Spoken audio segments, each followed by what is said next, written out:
Streaming. Disney versus Netflix versus Cheddar versus Quibi versus Amazon. Oh my. So much to unpack here, but we'll just obviously have to deal with the highlights. Disney is going to be a force multiplier to be reckoned with. I mean, even though they're later to the game than everyone except for Quibi, just their properties are mind-boggling. All the Disney, movies, from the beginning, plus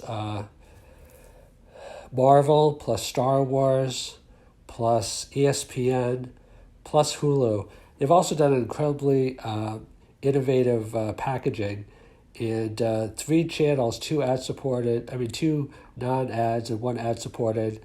So it pretty much appeals to every type of audience, and all for the price of all those channels and all that content of what you get for Netflix. Disney's going to be a force, and they recently announced today that they are keeping their partnership with Spectrum, Charter. So they're pretty much covering all their bases at the same time they're taking off their content from Netflix, etc. So talking about Netflix, Reed Hastings is an incredible genius. If you don't believe me, ask Blockbuster, who he put out of business. So Netflix has the most subscribers. I think it's like 150 million altogether or so, give or take. Could be a little bit more, a little bit less. And they're spending, I think, about $6 billion a year on content. They lost a lot of content that Disney pulled, so it's going to be hard for them. Disney's giving them a double whammy, competing them at the same time as taking some of their good content. So Reed will figure it out, but it's going to be hard for Netflix to compete long-term with Disney because they don't have the content library, obviously, of prime content that Disney has. And it's going to be hard for them to compete long-term with Amazon because they don't have the pockets that Amazon has. Okay, next is Cheddar. Cheddar is led by a brilliant individual named John Steinberg, and he recently sold Cheddar to Altice for $200 million, but he's still in charge of Cheddar and Altice's other media properties, which are good as well. So Cheddar is in the mix because they're so innovative. They're basically the CNN for millennials, and they could wind up owning the space across OTT, which with cord cutters is going to be huge.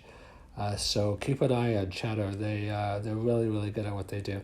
They also have a technology infrastructure where they have really reduced costs, and just their geography and the stock exchange and other advantages they have make them a force as well. Now, in terms of Quibi's kind of like the company that could be like the major home run or the double or the single or less than a single, because it's not a proven model that people are going to pay for professional content with the cost structure that Quibi has. But any company that is got $100 billion in financing, $1 billion in financing, from the top studios in the world, top media players in the world, is going to be a force to be reckoned with.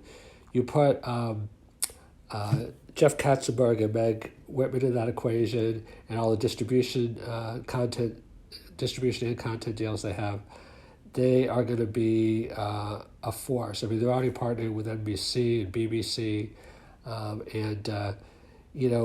if even a smattering of people want to take that high